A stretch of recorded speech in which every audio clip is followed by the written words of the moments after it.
right, so let's continue our introduction to limits. So let's look at these functions here. These functions are all not defined at x equals 2, right? Because if x equals 2, then their denominator equals 0, right? We can't divide by 0. But what if I wanted to express the value of these functions at 2, a value for which they're not defined? We can take a limit.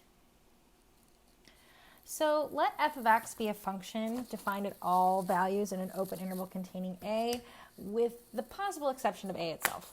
And we're going to let L, this is our limit, be a real number. If all values of f of x on the interval L, as they approach values of x, as the values of x get closer and closer to a on the number line, then we say the limit as f of x approaches a is L. And we're going to note this, the limit as x gets closer to a of f of x equals 2. So let's take a look back at our examples that we couldn't define. So here I'm going to take the limit as x goes to 2 of f of x. So as I'm looking where 2 is my a value now. So I want to know what value is this. Well, this is nice, right? We can look at this graph and we can kind of see, oh, I think when as x approaches 2, my y value is 1, 2, 3, 4, right? We can see that here because as I get closer and closer, as my x values get closer and closer to 2 from the left and closer to 2 from the right, I approach 4. But what about this function? From one direction, it appears to have a value of -1. From the other, it appears to have a direction of +1. Well, we're going to learn more about what to do with these as the chapter goes on. Also, we're going to learn what to do for functions like this, where it appears to shoot off into infinity, right? So we're going to get to learn with limits that do not exist when there's jumps and things like that, and limits that head off to infinity. So as I said, we can find limits from graphs. If we wanted to find the limit at 10, we could approach from the left and approach from the right in order to find the limit. Another helpful tool is a table. Okay? So we can create limits by finding a table. So let's have the function, the square root of x minus 2, and it's not defined at 4, right? We can kind of see it has a value of what we estimate to be about 0.25 if we took the limit. But it's not defined at 4. We have kind of an asymptote there, or a hole. So if I take values that approach 4 from the left, such as 3.9, 3.999999999, right? We see we get closer and closer to 0.25. If I take values as they approach from the right, they get closer and closer to 4, like 4.1, 4.01, so on and so forth. You can see we also approach 0.25.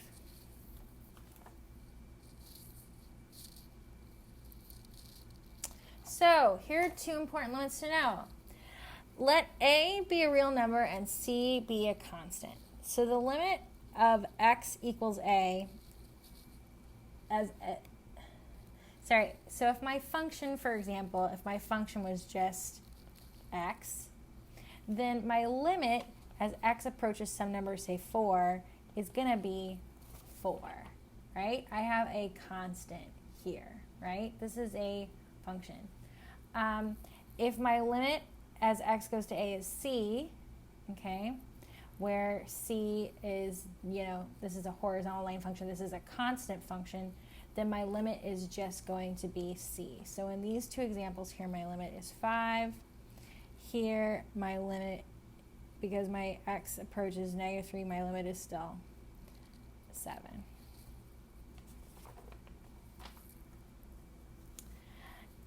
Now I want to talk about infinite limits. So infinite limits can go to negative infinity, or they can go to positive infinity. And it can be approached from the right, left, or both. So let's find the limit of 1 over x. So I want to take a look as x goes to 0. So maybe I sketch a little table to get an idea of what this looks like. So we'll approach from the left and from the right. So I'm going to have -1, -0.1, -10, 0.01, and over here I'll have positive 1, 0.1, and 0.01. So if I take 1 over negative 1, y is negative 1. If I take 1 over negative 0.10, oops, I get negative 10. If I take 1 over negative 0.01, I have negative 100. Okay, so you can see, let me sketch this graph real quick. Right, here's what our function would look like. So as for this function, 1 over 1 gives you 1, 10, 100. So for this function, as my limit approaches from the left, I have a limit of negative infinity, right? And as my limit approaches from the right, I have a limit of positive infinity. So let me write this down. I have my limit as x goes to 0 from the left. That's what negative means from the negative side. That means f of x is negative infinity. If my limit as x goes to 0 from the right, that's why we have plus, my limit of f of x is positive infinity. So because there's this conflict, we would say that the limit in this case does not exist. So the limit of this does not exist. Well, now let's find the limit of 1 over x squared. What's nice about having 1 over x squared is all x squareds are positive. So let me sketch out this graph real quick. Or you can make a little table. It's totally up to you, whatever floats your boat. Okay, so as you can see in this case, my limit as x approaches 0 from the left, it gets closer and closer to positive infinity, right? As my limit approaches x from the right, my limit also approaches positive infinity. So in this case, the limit does exist, and it is just positive infinity.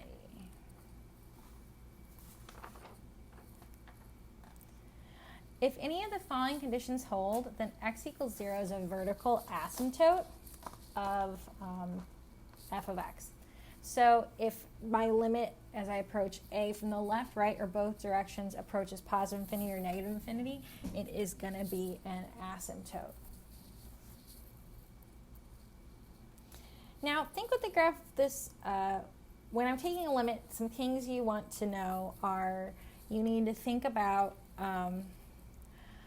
what does this function look like? Do I need to worry about holes in my graph? Remember, rational functions have asymptotes, but piecewise functions can have big jumps. So keep in mind that those can really affect our ability to take a limit. So let's work through a couple limit examples. The limit of this constant function 3 as x goes to 5 is just going to be 3. The limit as x goes to 2 of 7x minus 4. Let's plug it in. I'm going to have 7 of times 2 minus 4, 14 minus 4, which is 10. So remember what this graph looks like. Like this graph looks like a line with positive slope. There's no holes I need to worry about. Same thing for this. We've got our most basic our most basic quadratic function, right? If x is 0, I get 0 squared, which is 0, and I don't have any gaps in my graph or holes to worry about. All right, what's the limit as x goes to 1 of 3x squared minus 9? I'm just going to substitute in for 1 because this function's defined on 1. 3x squared, so I have 3 minus 9, which is negative 6. What about x cubed? Well, I've got a 0 here, so I'd have 0 squared, 0 cubed, plus 2, which is just 2. Here's where we have a tricky limit. This is a rational function. This is going to have asymptotes, okay? So I'm going to need to create a table of values, or I could graph it in Desmos. I'm deciding to make a table of values. I hope that's okay with y'all. So I need to worry because when x is negative 4, my denominator is 0, and that's not in the domain. So I either have to graph it or make a table. So I'm going to make a table as I approach my limit from the left. As x goes to 4, negative 4 from the left. And I'm going to make a table as my limit of x approaches -4 from the right. That's what that little positive symbol means. So I plug in some values. If x is -4.1, I can get y is -16.2. If x is -4.01, y is -16.02. If x is -4.001, y is -16.002. Do we see a pattern here? Well, the same thing is going to be true as we approach from the right. So if I have -3.9, I get -15.8. Next value of -3.99 gives me a next value of -15.98. And an x value of -3.99 gives me a y value of -15.998. So my limit as x goes to -infinity for this function right here is that x approaches -16.